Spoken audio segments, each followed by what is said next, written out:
Hello everyone, welcome to Aviation Engineering YouTube channel. So today I'm going to start a new ATA chapter, ATA chapter 27, flight controls.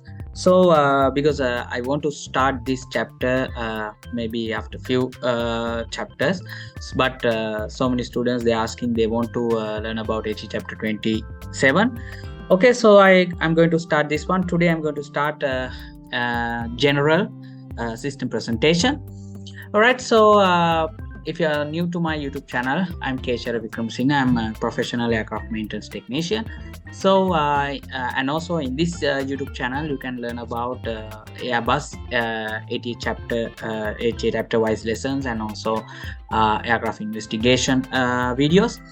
All right, so and also I want to tell, please subscribe Kwiation Engineering YouTube channel and please share these videos with your friends, relatives, and if someone want to learn about aircraft maintenance. All right, so no need to waste the time. Let's go to the lesson.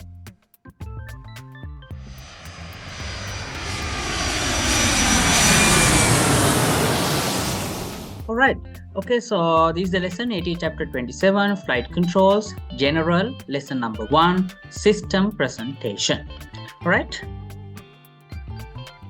Okay, let's go to the overview.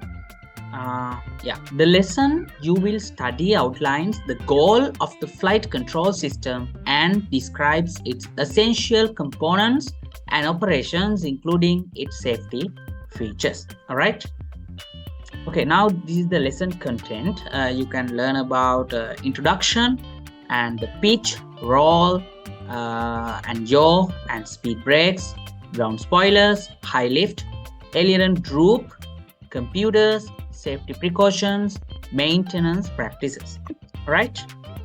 Okay, so now let's go to the first lesson, introduction. Okay, you can see this is a picture in the aircraft. Okay.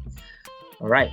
So the surfaces are made of composite materials, right? The surfaces are made of composite materials except the slat, which are made of aluminium alloy. Okay, remember this one. The surfaces are made from composite materials except the slats. Okay, here is the slats. Okay, except the slat which are made of aluminium alloy. Okay, all the flight control surfaces are electrically controlled, right? All the flight control, it means elevators, spoilers, ailerons, flaps, all the flight controls are electrically controlled, and these are operated from hydraulically operated. Okay, right. So there is a mechanical backup on the pitch axis. All right, pitch axis, tunable horizontal stabilizer, THS, there's a mechanical backup, and also the yaw axis, the rudder. All right. Okay, now let's go to the pitch. Okay, you can see the pitch. This is the pitch axis, right? Here is the pitch axis, and these are the elevators, right? This is the tunable horizontal stabilizer. Okay, here is the rudder, the real picture. Here is the tunable horizontal stabilizer, and this is the elevator. All right. Okay. The pitch control is achieved by 2 elevators, right? The pitch is achieved by 2 elevators and a trimmable horizontal stabilizer. Pitch is aircraft is go like this. Okay, pitch is aircraft is move up and move down. So the pitch control is achieved by 2 elevators and a trimmable horizontal stabilizer, THS. So elevators are used for the short-term activity. Remember, the elevators are used for short-term activity. And the trimmable horizontal stabilizer, the THS, is used for long-term activity. Remember, elevators are used for short-term activity, and the trimmable horizontal stabilizer is used for the long-term activity. All right. So now let's go to the roll. Okay, roll. Here is the roll spoilers. Okay, and this is the aileron, right? Roll means aircraft is go like this when aircraft want to take a bend, so it will be move like a rolling, right? Okay, so this is the aileron. So the roll control is achieved by 1 aileron. Okay, roll control is achieved by 1 aileron and spoilers number 2, 3, 4 and 5. Okay, the roll control is achieved by aileron number 1. Roll control is achieved by 1 aileron and spoilers number 2, 3, 4 and 5 on each wing. Okay, so numbers from wing to wing root to wing tip. Okay, it is numbered from wing root to wing tip, right? Okay, associated to the rudder, they ensure the automatic roll yaw coordination during turns, right? It means when the aircraft is on turns, the roll spoilers and also the rudder also coordinated with roll and yaw during turning. Okay, now let's go to the yaw. Okay, you can see here's the rudder. So this is the yaw axis. Yaw is aircraft move like this. Okay, the aircraft is moved like this. Okay, now the yaw control is provided by the rudder. Okay, yaw control is provided by the rudder. If the turn is initiated from the rudder pedals, okay, if the turn is initiated from these are the rudder pedals, the roll spoilers and the aileron. Okay, I told you roll spoilers number 2, 3, 4 and 5. Roll spoilers and the aileron ensure the automatic roll and yaw turn coordination. So the rudder is also used for the Dutch roll damping. All right. Okay, let's go to the speed brakes. Okay, here you can see the spoiler 1, spoiler 2, spoiler 4. This is the spoiler 2. Okay, all right. Okay, so these are the speed brakes. Okay, speed brakes. So the speed brake function is achieved by spoilers number 2, 3 and 4, right? The speed brake function is achieved by spoilers number 2, 3 and 4. Okay, spoilers number 2, 3 and 4. The speed brake is achieved by the spoilers number 2, 3 and 4. Here is the spoiler number 1. Okay, right. So the speed brakes function is activated to increase the drag. So the roll orders and the speed brake orders are added with priority given to the roll function. Okay, all right. Now the ground spoilers. Okay, ground spoilers here are 1, 2, 3, 4, 5. The all 5 spoilers are used as a ground spoilers. Okay, all right. So the ground spoiler function is achieved by all the spoiler surfaces. Okay, the ground spoiler function is achieved by all the spoiler surfaces, and the ground spoiler function is activated, right? Ground spoiler function is activated to destroy the lift at touchdown and the rollout phases or aborted takeoff, right? Okay, next one is high lift. Okay, these are the slats. Okay, 5 per side, and these are the flaps. Okay, 2 per side. There are 2 flaps per side, and there are 5 slats per side. Okay, so double slotted flaps for the A320 on A321 only there is double slotted flaps. Okay, the high lift function is achieved by the slats, the flaps and the ailerons, right? Remember, high lift function is achieved by using the slats, flaps and the aileron, right? So there are 2 flaps and 5 slats on each wing. Okay, there are 2 flaps and 5 slats on each wing, numbered from wing root to wing tip. Okay, it is numbered from wing root to wing tip. It is this is slat number 1, slat number 2, 3, 4, 5, like this. So the slat is conjunction with the flaps, and drooped aileron ensure lift augmentations for takeoff, approach and landing, right? Okay, now the aileron droop.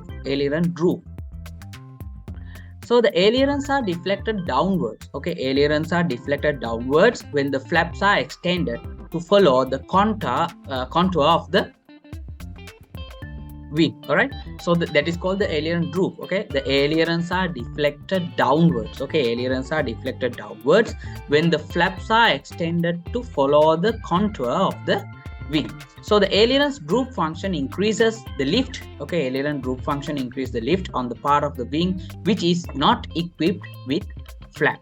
All right, these are the aileron droop. Okay, aileron droop.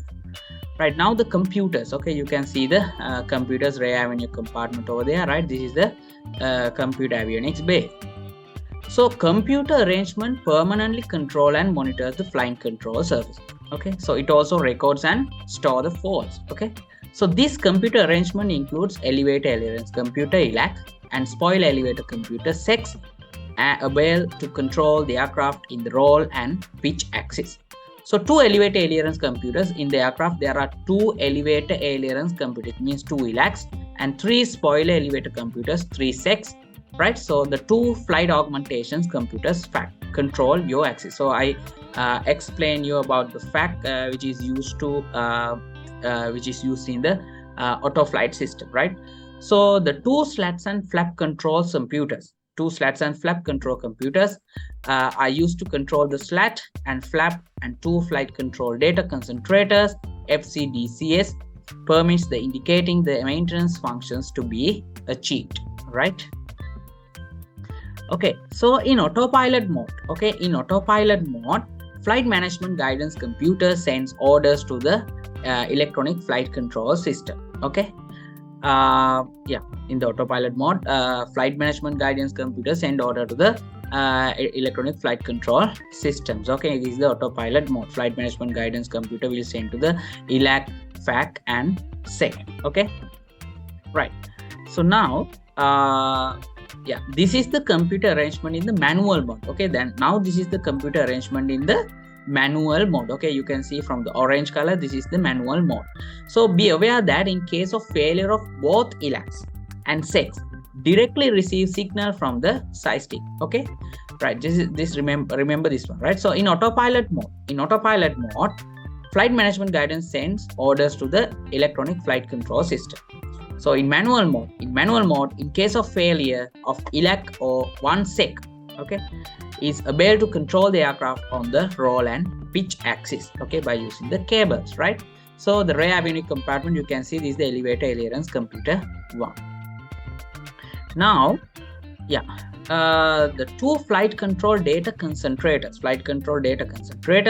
are used to interface between the flight control computers, ELAC and SECs, and the aircraft system, flight warning computers, flight centralized fault display systems, right? Okay. Yeah, you can see, right, here the ELACs, SECs, and FACs elaborate the flight control laws, including flight envelope protection, which optimize the control of the aircraft. Okay, you can see the system data acquisitions concentrator 1. So you can see ELAC 1 or 2, input management, servo low processor monitoring, flight control low computations and the synchronizations, engage logic, output management. Okay, now the SEC 1, 2, or 3, input management, servo low processing monitoring, and flight control low computations and the synchronizations, engage logic, output management. And now the FAC 1 or 2, input management, servo low processing monitoring, flight control low computations and the synchronization, engage logic, output management. Okay, you can see this one. Now, the precautions to be taken before operating the flight control surfaces are, right, safety precautions. There are warning, put safety devices and warning notice in position, remember. And another warning, make sure that the travel ranges of the surfaces are clear before you depressurize the hydraulic system. Okay, if it is like, if you didn't make that travel ranges clear, maybe then if you pressurize the flight controls will operate hydraulically and it can be damaged. That's why. Okay, right. Now the next one, warning again, make sure that the control agree with the positions of the items they operate before you pressurize the hydraulic system. All right, it means if you want to pressurize the hydraulic system, you have to make sure the flight controlling in the cockpit positions and the surface position is at the same rate. It means if the cockpit positions is in the 0, then example in the rudder, the cockpit position is the 0 and the rudder must be in the 0 positions in the actual position. So then there's no problem. So then another warning, make sure that the landing gear safety locks and the wheel chocks are in position. All right. Okay, now the maintenance practices. Okay, you can see this is the rudder mechanical channel. So now this is the adjustable rod to lower servo control actuator. Okay, you can see the mixture. This is the ringing pin installed. All right. Okay, so ringing has to be performed on the 3 axes, including the flaps and slats. Okay, when normally the ringing will be do for the THS and also the rudder, right? Normally the THS and rudder, we are doing the ringing in the forward and aft cargos, right? All right. Yeah, that is the end of lesson 1. Okay. Thank you for participating this lesson. So this is the first lessons regarding AT chapter 27. So next lesson you will learn about fly-by-wire for SOP. So it will be very useful for you. All right, so we will meet on next lesson. Have a good day for all of you.